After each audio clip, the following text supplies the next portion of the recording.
Bon matin les amis, j'espère que tout le monde va bien ce matin. Je vous parle de l'esprit raciste ce matin. C'est l'un des esprits les plus méchants qui affectent les humains. C'est un esprit qui affecte même le corps du Christ, les églises. C'est important que je vous en parle. Avant de vous parler de l'esprit raciste, c'est important que je vous dise que Dieu, le Dieu de la Bible, qui est révélé en Jésus-Christ, n'est pas un Dieu raciste. La Bible nous dit que Dieu nous a créés à son image et à sa ressemblance. Il ne peut pas être raciste lui-même. Évidemment, Dieu a choisi un peuple. Pour sauver l'humanité, il a passé par un peuple. De ce peuple, le peuple juif, c'est là que Jésus est sorti. Mais Dieu n'est pas un Dieu raciste. Et si vous regardez bien l'histoire de ce peuple juif dans les anciens temps, ce n'était pas un peuple extraordinaire, c'était le moindre des peuples. Un peuple qui était rebelle, qui avait toutes sortes de choses. Donc ce n'était pas un peuple extraordinaire. Là. Dieu a pris le moindre des peuples pour se révéler, pour révéler son Fils Jésus-Christ.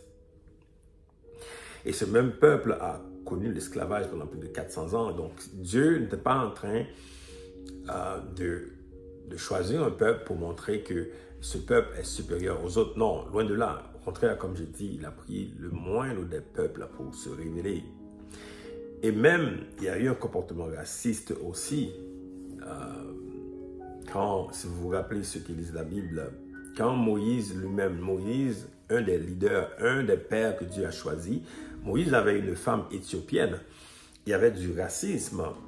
Le frère de Moïse, Aaron, était raciste. Donc Dieu a puni Aaron à cause de ce comportement raciste. Donc Dieu, le Dieu que je sers, le Dieu révélé en Jésus-Christ n'est pas un Dieu raciste. Il est le Dieu de toutes les nations.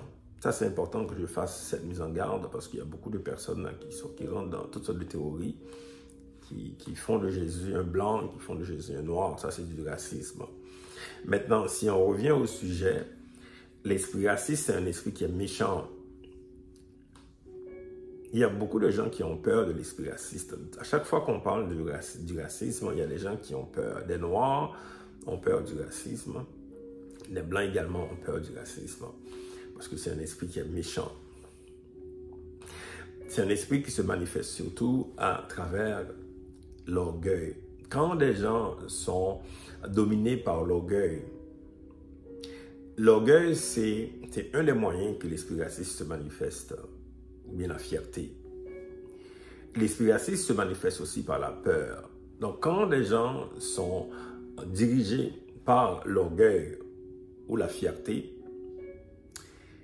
et la peur, c'est très facile que ces personnes-là sont racistes.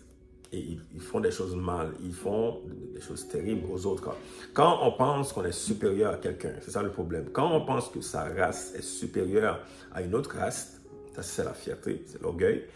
Donc on va vouloir dominer l'autre. Et quand on a peur aussi, quand on a peur de quelqu'un, ou rapidement on voit quelqu'un, rapidement il y a une pensée de la peur, et c'est là que l'esprit raciste se manifeste. On va toujours prendre des mesures pour se protéger contre cette personne à cause de sa différente couleur de peau, ou peu importe. Vous voyez un peu? Et donc la peur, c'est quelque chose qui permet à l'esprit raciste de se manifester facilement. Et comme je l'ai dit, ça se manifeste dans le monde, dans les entreprises. Il y a des personnes qui prennent des décisions en fonction de la couleur de peau. Ça, c'est évident, on le sait, ça. Quand on donne beaucoup d'avantages à une personne de sa propre race, c'est du racisme. Vous comprenez? À l'église aussi, on voit ce comportement qui se manifeste. Il y a des personnes qui vont soutenir les gens de leur race.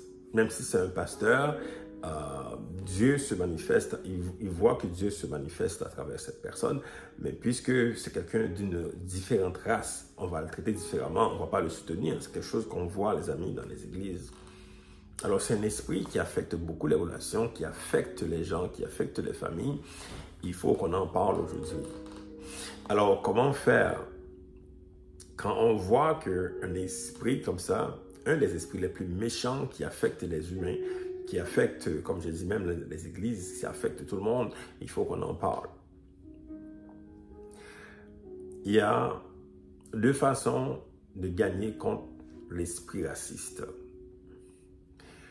Évidemment, on gagne contre l'esprit. Si vous lisez Apocalypse 12, verset 11, c'est par le sang de Jésus-Christ. Donc, par le sang de Jésus-Christ, on gagne. Mais comment? Comme je dis, l'esprit raciste, c'est un esprit qui se manifeste beaucoup dans l'orgueil, la fierté. Il faut avoir l'humilité. L'humilité en Jésus-Christ. L'humilité en Jésus-Christ nous permet de gagner contre l'esprit raciste. Même l'apôtre Paul nous dit que de voir les gens plus que nous-mêmes. C'est l'humilité, ça. Et également, l'amour. Parce que l'amour gagne contre la peur. Quand on aime les gens, peu importe la couleur de leur peau. Quand on aime, alors on ne peut pas aimer comme ça naturellement parce que l'humain a beaucoup de problèmes, beaucoup de difficultés d'aimer.